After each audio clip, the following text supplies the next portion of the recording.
take that thing.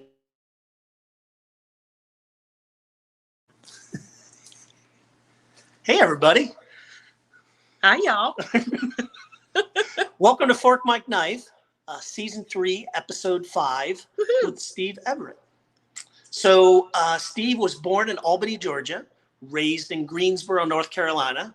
Steve blends positive vibes with catchy melodic hooks and clever lyrics to form his fun musical style, and we can concur with that. Absolutely. And of course, the first thing I think of when I think of Steve Everett? Cigars? And soft serve. So he's toured with acts like Hunter Hayes, Cassidy Pope, Sister Hazel, Michael Tolcher. All of his full-length albums, or 3, I think we might be hearing about a new one today, have been nominated for Album of the Year at Independent Music Awards. You might know him from the Rock Boat as a board member and artist in Rock by the Sea. Please, That's our oven. Our oven is up to temp. We'll get to that in a minute. Please welcome from Nashville, Tennessee, Steve Everett. Yay! Wait.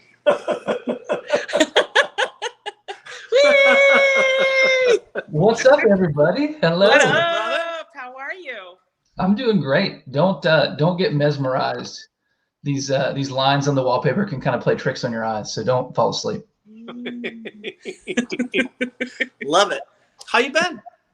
I've been good, as good as you can be as a touring musician when you can't tour. You know. Yeah. I feel like you figured out a way to keep busy. I always do. My papa said idle hands are the devil's workshop, so I don't trust myself without a plan. There you go. I love it. I love it. Well, what have you been up to? You got any announcements you want to share with us? Or? A little bit. Yeah, so I crowdfunded a new record, and I launched the link like right before coronavirus hit, and so most of the crowdfunding came in after COVID was a thing, and I was very surprised that people still gave so generously, and so we hit the goal and went over it, and so I've basically the last year has been writing and recording a new record. And then, we would book studio time, and then, there would be a new COVID regulation. So we'd have to cancel and reschedule. And that happened 3 or 4 times, and it just kind of drug out. But here we are now, and my new record comes out on the 30th, this Friday. So I'm really excited. It feels like quite an accomplishment given the circumstances. That's awesome, Steve. Couldn't be more happy for you. Well, we're glad we could get you, that you'd spend some time with us right before the album comes out. Yeah, for sure. I think we might have some sneak peeks at some of the songs while we're here today. So when I reached out to you and said, hey, you want to be on Fork and Mike Knife? We cook in our kitchen, you cook in your kitchen. Your response was what? I was like, I'm not like a great chef. Everybody has their go-to. Like if you had a date, you wanted to impress somebody, you got to have that dish that, okay, I can make this though.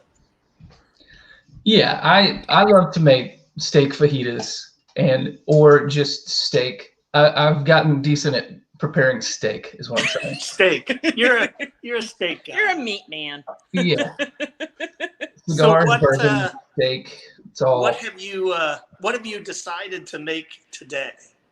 Today, the chef will prepare steak fajitas. Steak fajitas. Woo! I love it. Well, who doesn't like fajitas? I know. I love yeah. Actually, I ate fajitas last night at a Mexican restaurant on the way home from Cincinnati because I couldn't wait anymore. Like we've been talking about fajitas, and I was like, I'm gonna go ahead and just get some. That's awesome. Did you take some notes? Did you go, I should do that. Night? Well, wait a minute. Tomorrow I need to make sure I explain this piece. Mainly, I was like, I need to use less oil than were used in the making of these ones. Oh, gotcha. Good to know. Yeah, it certainly depends on what restaurant and how they prepare it as to whether it matches to what you prefer when you make them yourself. That's for sure. Yeah, totally. Yeah. Well, we always like to pair something that theoretically, if we were in the same room, which is when we started Fork, Mike, Knife, that's the way it used to work, which is we'd cook together in your kitchen, which would be fun. With our vehicle filled with every dish, knife, pan, a accoutrement you want Ooh, when we would travel. That's a good But then vocab word. Accoutrement is one of my favorites. We'd all sit down and eat that meal together. So we would want to have something that paired well together. So what we decided is a pineapple salsa, but we decided to make it grilled pineapple, Ooh. a little charred pineapple. Yeah. And then, I mean, it's Sunday afternoon and it's a Mexican dish, right? Why not have a fresh Paloma? So we're going to do a little drinking. What do you got there, Steve? A little tequila? Yeah, this is a little Altos Agave Blanco. Nice. I'm not familiar with that tequila. Is it good? It is very good. They're proud of it, and you can tell by the price tag, but it is delicious. Awesome. That's great. And then it's super easy to do, and Cheryl does it all the time. Instead of buying chips to go with our salsa, we're going to make our own corn chips. Ooh. Mm-hmm. There you go. I've never made corn chips, so I'm excited to see how that works. Well, don't be shocked. It's super simple. Okay. But I think you've got more to do than we do today. So why don't we kick things off with you? Yep, absolutely. I love it. I've been waiting for this moment for quite a while now. My secret weapon, the reason that I always cook steak well, Yes. is the George Foreman grill. Brilliant. I think it's fantastic. So Still available? here, no, this That's from was bought. 1987, I think. This was bought when I was 13 years old, and I've used it my whole life. That's awesome. That's awesome. I love it. But then I'm also gonna pan fry, these guys, the peppers and the Yeah, onions. Love peppers it. and the onions. Love Okay, it. cool. Got Well, some why don't cilantro. you kick us off on your prep work? Yeah. And I'm going to go check the board, see if we've got any questions, which I'll be throwing at you. Cool. And whenever you get tired of chopping or anything like that, throw it back to us. Or Okay. we'll just take it away from you. Yeah. You know. Yeah. Awesome. You want me to kind of just get down on the prep here? There you Sure. go. Yes, please. There you go. Perfect. Talk us through it. Cool. So I've got some organic cilantro here, which I'm excited about. We've, I guess I can close my email. Okay. Avocado. This is all organic because I'm very wealthy. Musicians have a lot of money. A lemon to squeeze once we're done here. But the meat and potatoes of the fajitas will be the multicolored pepper situation, and then this yellow onion. I like the yellow more than I like the white. Yeah. Look at that. Gorgeous. I can't wait to weep in front of you guys. I don't pull the skin off until I've already begun, which probably makes me a monster. No, that kind of keeps the weeping down, I think. Oh, does it? It makes sense to me. Okay. Hey, the Boatcast Tribe guys are on. They love your cutting board. Oh, I don't know whose this is. I have 2 roommates, and so we just kind of end up with a lot of stuff. But I'll take the compliment. Yep. So now we have a nude onion, the best kind. I'm going to chop the little tips off like they do at a bris. Oh. I like to go across like this, and then we get going on the outsides. You know what I'm saying? That's one way to do it. Yeah, I like the little circles that it makes. See, they make I the do little... like the strips better than a chop when I am eating fajitas. Yeah, It looks prettier. it does. And I've found that like if somebody just buys like one color of pepper, it tastes the same, but I really just want that rainbow pepper situation. I guess I could sit down while I'm doing this.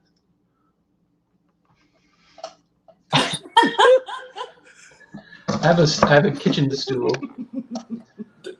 Does it make you nervous to have artists wield very sharp knives on live stream? This Yes. is like an actual sharp knife. My roommate Struble is a very good chef, and he does have a nice. I'm being very careful though. Sam, just to answer you, from our point of view, this is kind of what COVID's done to our program. It's been able to allow us to not be in the same room so they can have the knives to themselves. Yeah. And the medical bills. Okay. How's my camera work? Should I just do it like this? No, you're looking good. I'm on one knee in my kitchen. Okay, so now this cutting board is cool. I bet this is like an Instagram cutting board, and it just like, you know how it is when you're swiping through and then you see an ad for something that you actually want or would use, and you're like, they got me again. Bloop. Sam Baumel, I'm glad you're watching. We've got lots of folks on. I'm excited.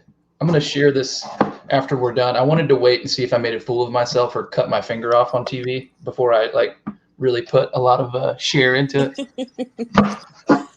But if you'll flip it upside down and cut the fleshy part versus the, yes, there you go. I love that. Nicely done. Who's the best chef that's been on here? Like who would I be surprised is actually? Well, our last episode was Paul Cullen. Yeah, we had Paul Cullen, who was not with the original Bad Company band, but one of the follow-up groups. And he actually has a restaurant in, is it Rehoboth? Outside Rehoboth. Yeah, right outside Rehoboth Beach in Delaware. Yeah. So, from a chef perspective, and he's in food all the time, that was a good one. But you know what? Honestly, everybody we've had on has brought some really fun skills and actually some great recipes. Yeah. Except for me. Not at all. Give that a rest. This will be yummy. If you've ever hung out with Pat McGee, he's a very good cook. Yes. He's the master of the charcuterie, but his episode during COVID, he made a whole bunch of stuff, and it was a lot of fun. Cool. Did he pair it with wine? Always. Actually, for that episode, we had a sommelier. We brought a sommelier, a friend of ours that is here in the Outer Banks. So we kind of talked wine, and he brought several different selections with him. So yeah. When I was a kid, I thought that all sommeliers were from Somalia, and I was like, I'm glad that they have something. It's such a poor area. And then my dad was like, I'm ashamed of you. You're a goof. Oh. Keaton Simons made an amazing pizza. Oh my gosh, yeah, that was really good. I mean, look, it's like saying which of your children are your favorite. They're all our favorites, Steve. Yeah, I figured that there a lot of people would give you the response I did, which is I don't know if I should be cooking on camera. Yeah. I will say Jen Herrick feels like Andrea Nardello's camera work. Her pot cam was pretty decent. Oh, yeah? Oh, yeah. Thanks, Jen, for that reminder. I think it steamed up at one point when she was making the sauce, and it turned itself off. Yeah, I've got a kind of a mobile situation here, so I'm going to... There you go. Don't worry, it won't be that zoomed in the whole time. No worries. You know what we could do, Billy, while he's working on his chopping skills, we could break away and have a drink. I'm going to make my margarita when you guys... All right, we'll make ours, and then you continue with your prep work. Okay. All right, Cheryl, show us how to make a Paloma.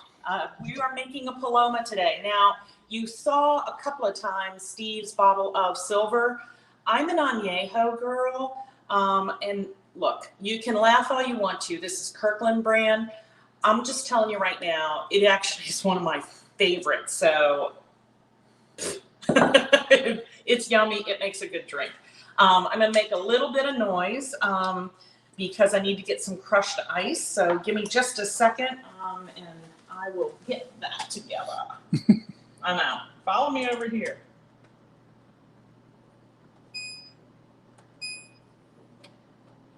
I'm cutting so much faster right now.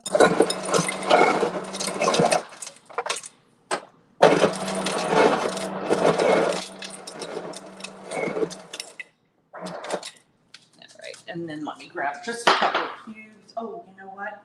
You know what I forgot? I can do this easily. Let me rim the glass. We'll start with that. It's been a few weeks since we've done one of these. You'd think I'd remember how to do it.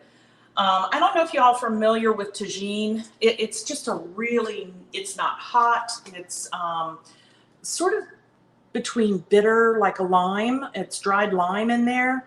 But it does have red pepper. It's just not hot red pepper. And actually, because a Paloma has so much acid to it between the pink grapefruit and the lime, I actually did a 1-for-1 of the tagine and sugar for my rim. So a little bit of lime juice, and then just rim that baby up.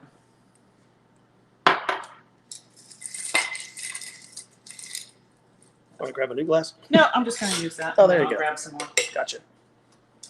And I do like to use, you know, whatever fruit I'm doing with the drink, I really do like to use that same fruit for the rim. Have you seen the video of Stanley Tucci making a Paloma at his own house? Yes. Absolutely. Yes, we have. We're big fans of that program, by the way.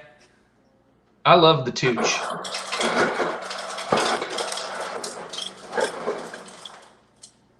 Yeah, what was the first drink he made? It was a martini, wasn't it? If Amy Hackett's on there, Jen Bowman's on. Jen, it was Amy. It was a Negroni. That's what it was. Oh, was that what it Yeah, was? he did make the very first one that blew up the internet was him making a Negroni. Yes.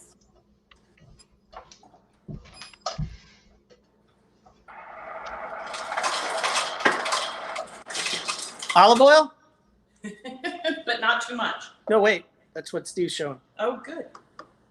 All right, let's put this puppy together. I'm going to make the ingredients are 2 large shots of tequila, 2 large shots of the pink grapefruit juice, 1 shot of simple syrup, and we didn't use any flavoring. It is strictly just that even 1-for-1 of sugar and water, just till the sugar is melted. And then a half of a lime. We've already got all that acid. We've already addressed that. We're wanting to make sure that we're not overburdening our palate. So I'm just going to put this together. Overburdening our palates. Dibs on that album name. I'm making a double, by the way. Thank God. I can't wait to make mine and drink it.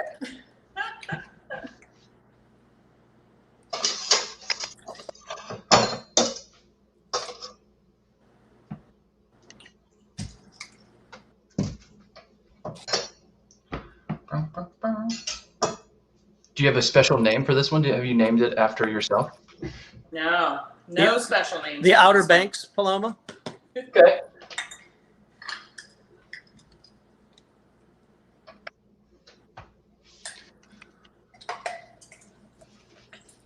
Is anybody making these things along with us? Just Oh, like, that would be awesome. That would be lovely. Get Sam Baumel to start something, or Debbie. They're Yeah. good making drinks.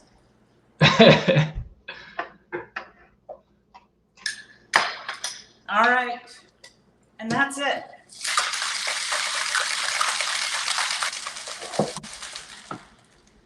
Just make sure it's nicely mixed.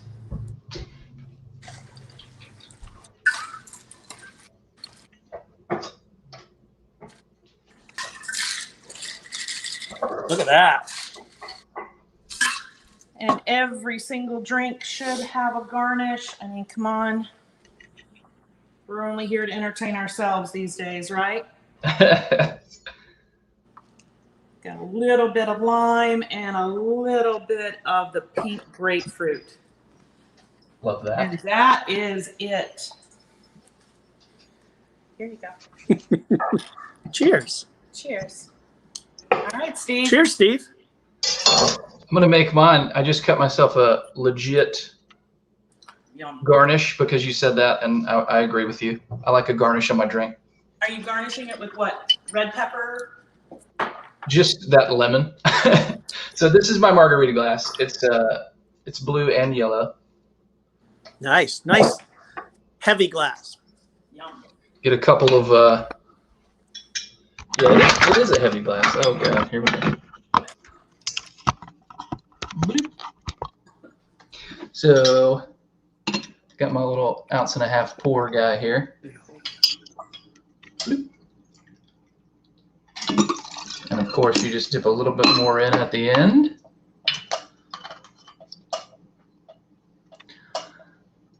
Altos. I love it. I love the silver tequilas. So we got that, and then what I found, which is I try to, I've been struggling with weight my whole life. This is a calorie-free margarita mix, and it's incredible. Nina's margarita mix. Wait, calorie-free? No sugar, no nothing? Yeah. Love it. It's crazy, and it's so good. And look how nice she looks. She's just such a nice lady. Hi, I want you to get drunk and not get fat. Anyway, so the tequila is already in. I'm not going to lie to you. I spilled a tiny bit of it, so I'm just going to top it off. All right. Boop. Okay. So now we're mixing Nina's mango chili margarita. Get it, Boatcast Mark. And then, bloop. Guys, I'm almost ready to get cracking here. I've prepped. I used my time wisely while you were making your Paloma.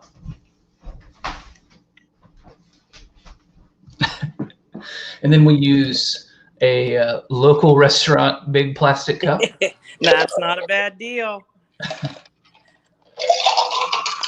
Right back where it belongs. Cheers to Cheers. you. Cheers. Bring us back. Oh, that's me.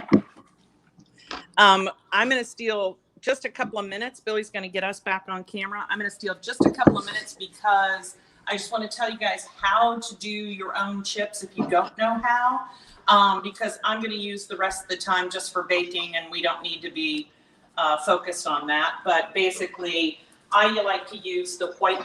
And Steve, if you want to fire up the vegetables or whatever, go for that. Great.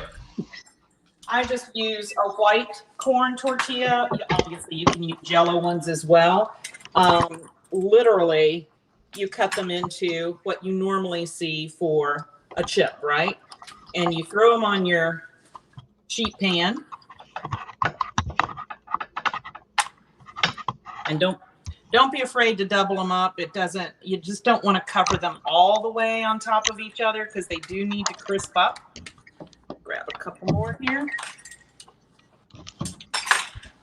And basically, all I'm going to do is hit them with a little bit of this avocado oil spray, throw some salt on them. They're going to go in the oven at 425 for 5 to 8 minutes. Just keep your eye on them. And then I'm going to flip them over and go another 5 or 8 minutes. And really what you're looking for is a nice crispy texture. Just like when you buy them in a bag. But the nice thing is when you get ready to serve them, they're going to be warm and fresh.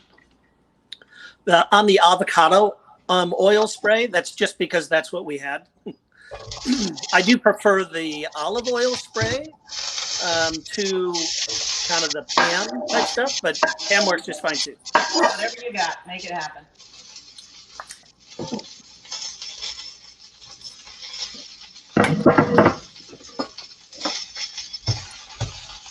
And I know this looks strange, but I try to even it out so there's not just a bunch of oil in one spot. Do you flip them over and do the other side? Sometimes I do, sometimes I don't. I can do that if you like. No, I didn't know if it would have made a difference. It doesn't really, because there's actually this residual oil that kind of gets on the pan, and then when you go flipping them around, but I will just to Oh, that would be a good idea. Just spray the pan, put them down, that gets that side. Yeah. And just like every time you hear us talk about salt here in the Bunce household, we only use kosher salt. I like the texture of it and the melting point of it. So you're going to put some salt on it? When I get done with the oil. Yes. Do you need the salt? You can hand it to me. All right. Steve's taking a margarita break for a second. All right.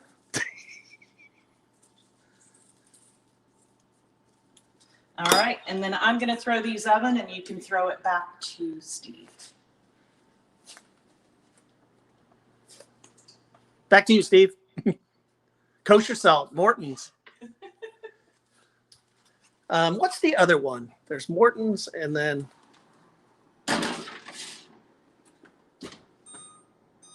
I still like Morton's the best. Yeah.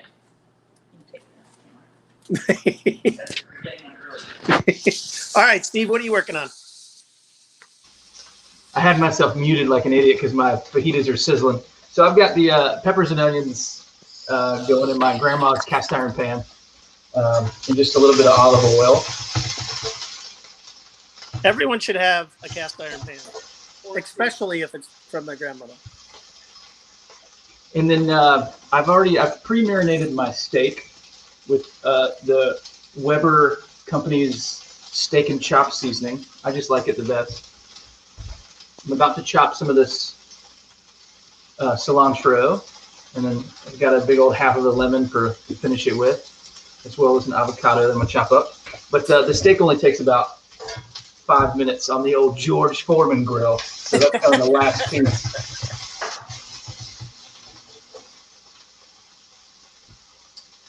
So, as you can see, my Foreman is heated to perfection.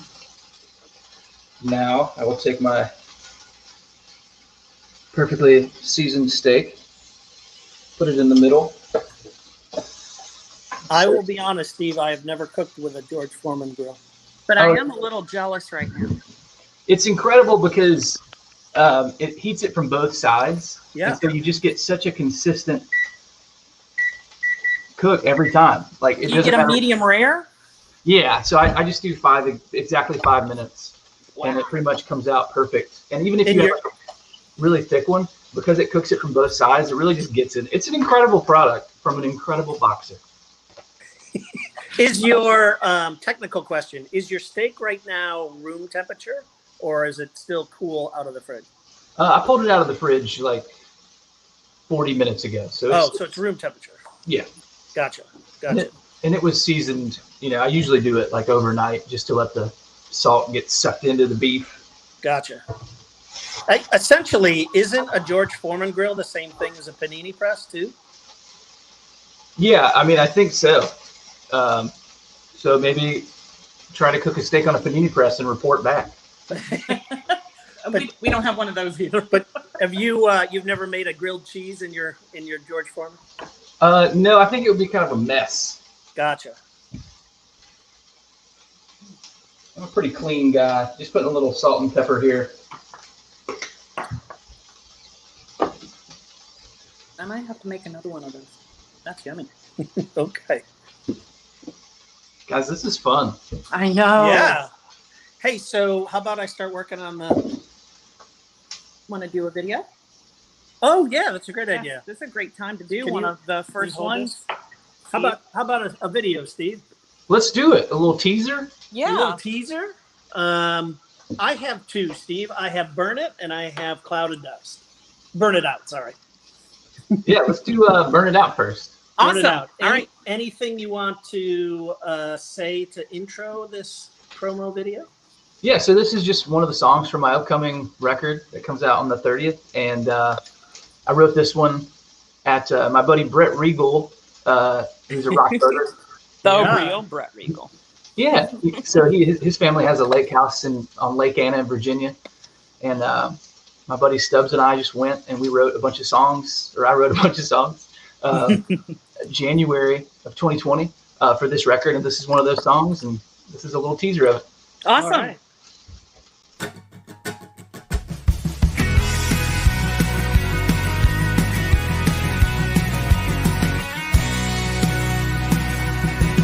Can't build a house on rolling stone. Everybody's glad when I come and I go.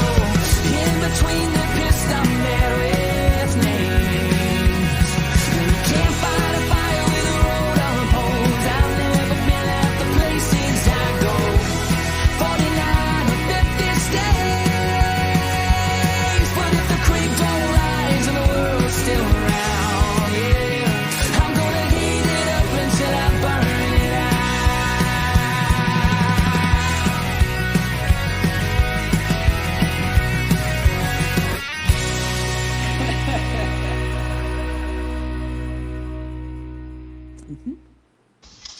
That was great.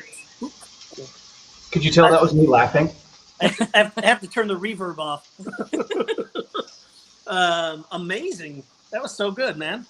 Thank you. It would have been a full length, but I'm trying to keep the mystery alive for the actual album release. Absolutely. Absolutely. No, it sounds great. I get the sense, Steve, that we've known each other a while, and we know your music pretty well.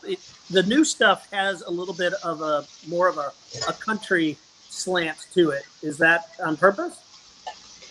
Yeah, we talked a little bit, about before the show, and I just kind of mentioned that I'm somebody who was born in Albany, Georgia, middle of the country, and grew up in North Carolina, and in a really, really rural area. And my family is very Southern. I'm very Southern, and I think when you're a kid, you try to hide kind of where you're from. You don't want people to pigeonhole you just based on that. And I've just kind of reached a point in my mid-30s where I'm okay being who I am, where I'm from. And so I like to say that I don't make country music, but I'm a country person, and I make music. So you won't hear any super twangy guitars or pedal steel on any of my stuff anytime soon. But I do, I stopped trying to cover up my Southern accent, and I just kind of sing now. Just be you, Steve. This is amazing. I mean, that was definitely a teaser, and I think if we're being honest, we're ready to hear the whole thing. What about who's in your band there? Who recorded the album with you, and where'd you record it? So we recorded this one at Sound Emporium Studios here in Nashville, and it's the same guys that I've had on the last couple of records. Jerry Rowe, who's a session player here in town and a legendary guy on drums. He's actually Jerry Reed's grandson. Jerry Reed was Smokey and the Bandit. No way. Yeah. Oh my God. Yeah, I know. Yeah, it's his grandson. I just found that out the other day. Isn't that so cool? That's very cool. And then Tony Lucido, who plays bass on all of my records. Look at this. It's time. Perfect grill marks. Oh, wow. That's 5 minutes. 5 minutes, perfectly done. Brilliant. And you just scrape it clean. You don't even have to do anything. The Foreman grill is like the ultimate bachelor situation. So I dumped my cilantro in for the last couple minutes to be peppers and onions, just because I like it to be a little cooked. But yeah, so Tony Lucido on bass. He's played on all my records. Jerry on drums, and then Taylor Johnson's played on all my records on guitar. And then Chad Copeland is the producer on everything I've done except for the little EPs in between. And he lives out in Oklahoma, so we finish up the records. I do kind of my vocals and stuff out in Norman, where Oklahoma University is, at his studio called Black Watch Studios. Nice. Yeah, that's great. And you play a specific guitar, don't you, Steve? Yeah, so Marty McMillan is a buddy of mine here in Nashville, and he builds just absolutely the finest acoustic guitars I've ever been around. And he's just a sweetheart, and he's my same age, so I have a lifetime warranty from a guy who's going to live as long as me. That's awesome. So, Steve, a writing session here in Kitty Hawk would add a little bit of salt water to what you're creating. Just saying. Yeah, I love that idea. I'm going to come out with a bunch of Kenny Chesney songs. I don't know about that. So, Cheryl, let me get my salsa going here. Well, let me take them down before I burn them. Yeah, good idea. All right. Chips are ready. Yep. All right, we need to. Oh, no, we don't. No, we're good. What's next for you? We're going to have Billy show everybody how to trim out a pineapple before making the salsa. Looks like your veggies are in good shape. That steak looks amazing. Resting. It is resting. It's had a hard day. So we'll turn it over to Billy if you're good with that. Yeah, absolutely. Ooh, I love that shot. I'm just going to chop this steak. All right. We'll turn it over to Billy. Okay. All right, so we're going to make some pineapple salsa. The first thing is some people find a pineapple intimidating, but we're just going to take the outside off. and I'm using, hold on, I'm going to go turn the alarm off. Timer. I cut my timer at 1 second, just randomly, and it didn't go off. I was so proud of myself. Oh, there you go. All right. So the one thing I'll say about trimming out the pineapple is you end up obviously with all these dimples. And one way that most people do it is you go so deep that you don't have any dimples. Unfortunately, by doing that, you're using a lot of good flesh. You're losing the meat. A lot of the good meat, right? So my recommendation is go thin. So you even still have some of the green left here.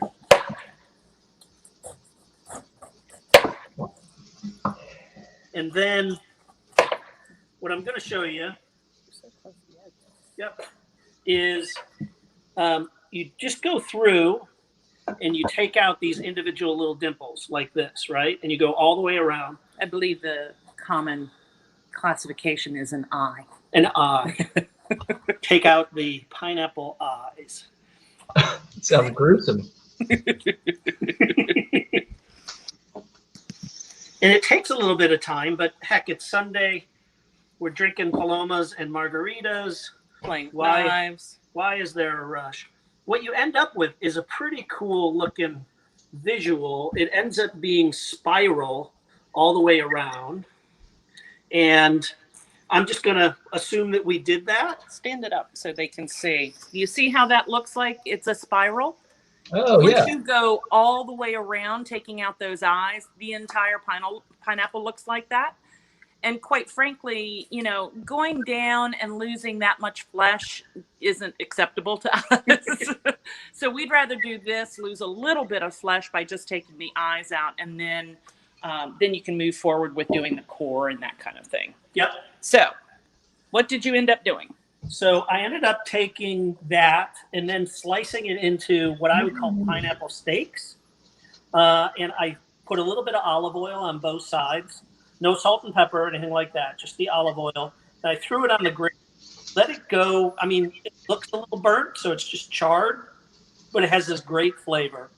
And then what I decided to do is I've got a red onion. I threw that on the grill as well. So we have a grilled onion, and I have a grilled jalapeno as well. Now, I like the flavor or the texture of the raw onion and the raw poblano. So what I'm going to do now. Jalapeno. Yes, not a poblano. We've been talking about chili relleno. Sorry. Ooh. So I'm going to go ahead, turn it back over to you, Steve. And I'm going to finish up by just chopping up my charred pineapple into chunks. I'm going to throw in some of the onion, the jalapeno, obviously. I'm going to add raw onion, raw jalapeno. We've got our cilantro, very important piece here. The one thing I'll say on cilantro, by the way, is the way to clean it is get a full bowl of water. And then you dip your cilantro into it, shake it around, and lift it straight up. And all of the sand that comes with the cilantro is going to be left behind in your bowl. And personally, Cheryl and I were debating earlier today. I love the taste of the stems. I think they have the same flavor or even more intense as the leaves. So I'm going to take, a little bit of the stems with it, not the meaty part at the end. But I'm not going to pull the leaves off one by one, I guess is my point. So, all right, I'm going to start doing that and start filling up my bowl with some salsa. Back over to you, Steve. I've got my peppers and onions almost done. I just like to wait till they get a little blackened. And I only use that first initial amount of oil, so it really doesn't take that much. I've got my steak chopped up, ready to go. I'm going to finish it with this lemon squeeze. Put it in this fancy bowl. Also, did you know that George Foreman was also a boxer, not just a culinary genius? Oh, yes. That's my favorite thing is that he just one day he was like, what I'll try after boxing is this one grill. And that's it. That's the only other thing I'm ever going to do. And then he's probably made more money off the George Foreman grill than he ever did as a boxer, which is incredible. Well, except having all those sons and they're all named George. Is that true? He named a bunch of them, like George Jr. and Yep. then George the Third. And I don't even know if they have numbers behind them. I just know they're all named George. yeah, they just all have two middle names, and one of them is George. I finally figured out how to get over to the chat feature here, and I can see everybody. Thank you for watching, Sam and Jen and the Boatcast guys. I love it. Hey, Steve, when Rock by the Sea's coming up, isn't it? Yes. Let's chat about that a little bit while you're getting ready to put things together. Yeah, so I'm the vice president of Rock by the Sea somehow, and our founder Beth Geisenau started Rock by the Sea 15 years ago, and raised almost $1 million for children's cancer charities in that time, which has been fantastic. But yeah, it's just a really cool music festival. Our flagship event takes place every Mother's Day weekend in St. George, Allen, Florida. But you can find more out at rockbythesea.org. And yeah, it's just a really cool children's cancer charity music festival. We hashtag it, drinking for the kids, because the venue we do it at, that's Stubbs. Hi, Stubbs. He just wanted to be on camera. He's a real slut. Stubbs runs town. It's a significant charity, Steve, and Beth has done just a wonderful job. But I think it can only be by teamwork, and with you in charge. I think from an artist perspective, I'm sure everybody appreciates the emceeing and the playing and the collaborations. I know I've been to several myself, so yeah, this one's gonna be fun. We have a great lineup, and we're we've been trying to take all the COVID precautions really seriously and make sure that we're set up as best we can be. Yep, absolutely. I think I'm ready to put it together. Yeah. Awesome. Let me just get my camera shot right. Sam Baumel is watching, so I gotta come correct. There you go. Beautiful. So we're going to protect your hand. Oh yeah, baby.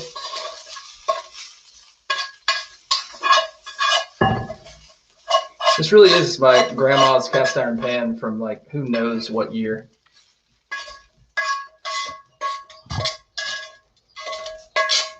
Oh, the camera dropped a little bit. We can't see your bowl. Oh, bummer.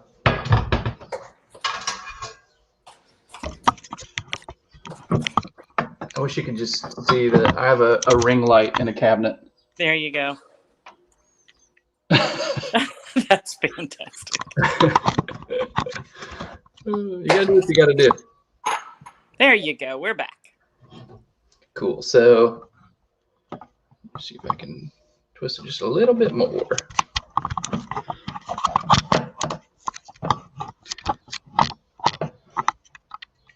I felt like I was uniquely qualified for this because I've been streaming for so long, but here we are really struggling. Okay, so I got the peppers in there. Now, get it to where you can see it. Time to add the steak. I like to keep them separate on the sides so I can know how much I'm getting of each.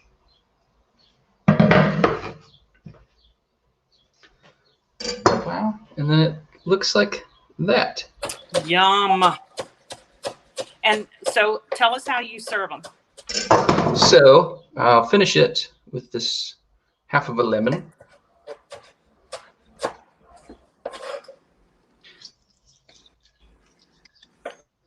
Beautiful. I would have used lime as well, but they were out of limes from my grocery store.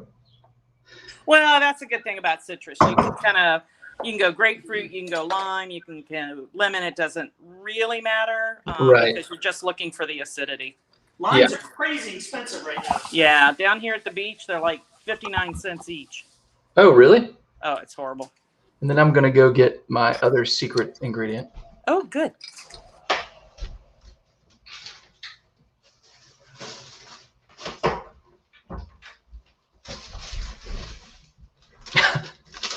So these things, apart from the 0-calorie margarita mix, which again I cannot recommend highly enough, Nina's. Absolutely. Crazy. Anyway, I use these Olay Extreme Wellness wraps, Yeah. and they're 50 calories for a whole wrap, and they're delicious. Now, are they flour or corn? They're flour, but they're high in fiber, so it's a Right. lot of fiber. But probably corn tortillas for our gluten-free friends. I have no idea, but they probably make both. Oh, it's 100% whole wheat and flaxseed. There you go. Yum. And what I usually do is I just get a couple loose leaf, and I just kind of set them in the pan that I've let cool off a little bit. And just drop them right in. I'll turn the camera.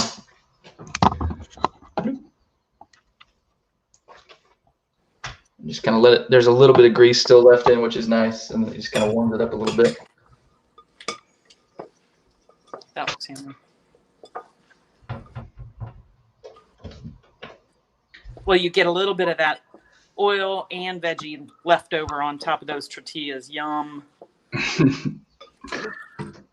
How are you guys doing? Is it coming We are along? good. Billy's getting ready to pour the, there we go, the salsa into his dish.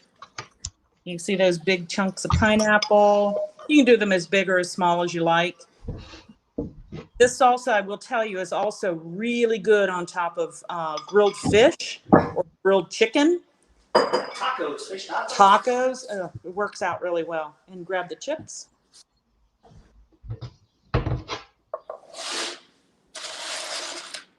Well, these little crusties on there. Love it. Go. Alrighty. That's ours. Oh my gosh. That's so cool. Those corn Listen, chips look incredible. I know, but listen. That's a nice crunchy chip. Flip our camera around? Yeah, go ahead. We're going to flip our camera around. Whoop. I turned it off. That's not what I wanted to do. Oh man, and the garnishes look so classy. Where'd you go, Cheryl? I'm reading. Oh, wait a minute. I can't see you, Steve. There we go. Oh, there we go. Careful now. I've just got little avocados that I have now. Nice. And I pretty much just, I don't ever make guacamole just because I love avocados so much. Yeah. Sure. But what I'll do is I'll just kind of like, as I make the fajitas, you know, I've got the base here. Right. And then my tortillas have just been warmed Yum. and they're ready to go. Such an important step. It really is. Sometimes people forget that, and it just makes a big difference in bringing the flavor out in the wheat. Yeah, I love it. And you get those little like, you know, black chars that come with it, and you get a little crunchy and you're like, yeah. Cheers. Yeah, cheers. Man, I'm sitting on this stool so close to the cooktop, and I'm just like sweating. Sauna. This is the first one of these episodes where we actually didn't cook anything. Like the pineapple I even made yesterday. So. Yeah. Oh yeah. Yeah. I didn't even think about that. Yeah, you guys were just cruising. So did you plate up one yet? A fajita? I'm doing it right now. All right, Awesome. let's do it. Don't forget, you got to take a picture of your nice plated meal so that we get that for the folks that are going to look at the recipe. Okay, let me grab my phone. Grab mine. I think it's upstairs. I'll do But it. you can do it after. Totally. So, tortilla, white plate. I'm so proud of you. Just that it's clean.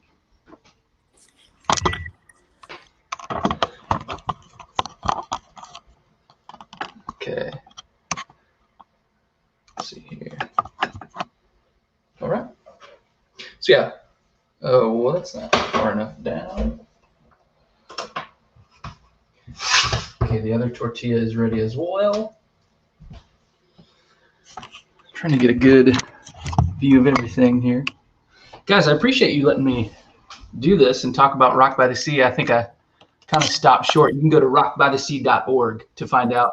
We have events all over the country, and you can donate. We're a 501c3, so if you're interested in that, that's where you go. I didn't want to forget to say that.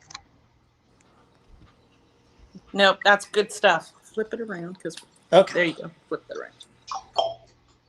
Okay. Man, how can I do this? You can do it. So, take a little of the steak.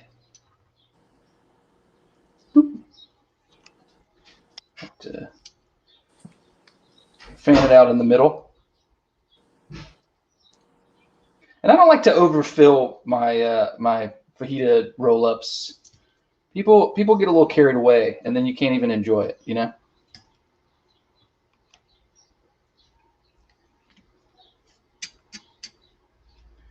Bloop. Get some red ones for color.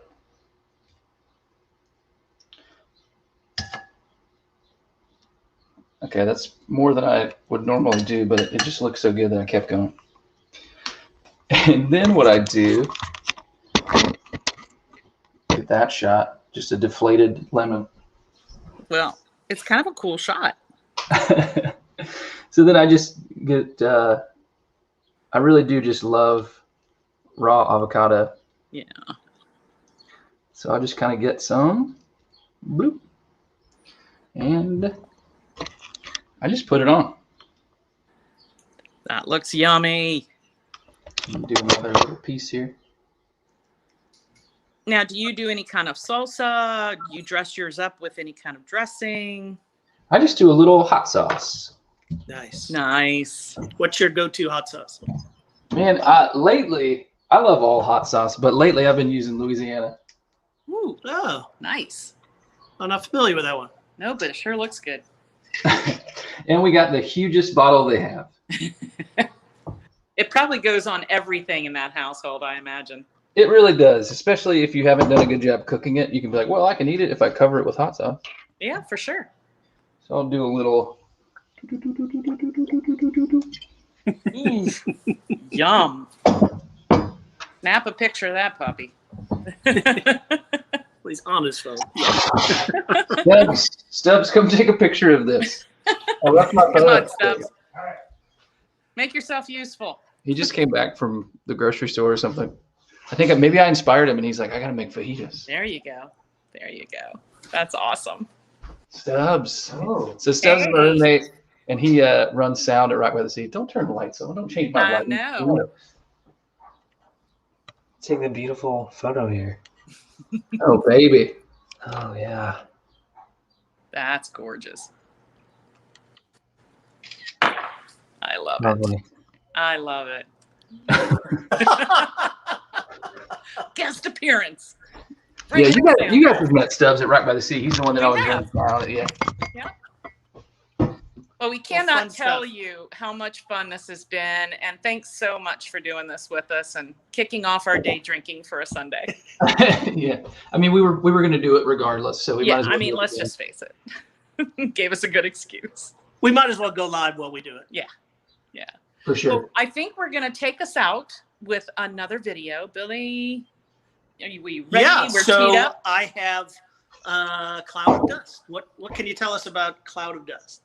I wrote this one a couple years ago, and this is one of my favorite songs I've ever written, and it's just really personal about, trying to keep relationships of all kinds afloat while you're somebody who leaves and travels a lot. And so this one has always meant a lot to me, and I figured it would be more of an acoustic song, but we ended up doing it full band, and it's just, I don't know, just there's something very old school about it. It's just kind of really, really proud of this one. So That's good.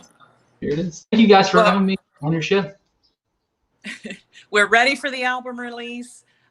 Keep making music. Come here. We'll let you crash here, and we'll cook you good food so it'll inspire you as well. Thanks, everybody, for tuning in. Really appreciate your time. Have a great rest of your week.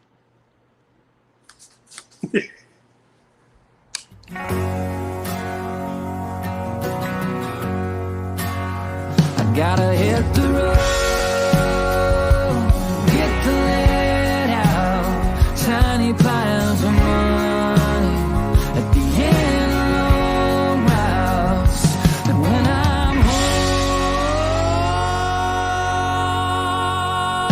home, don't you fall in love, 'cause just when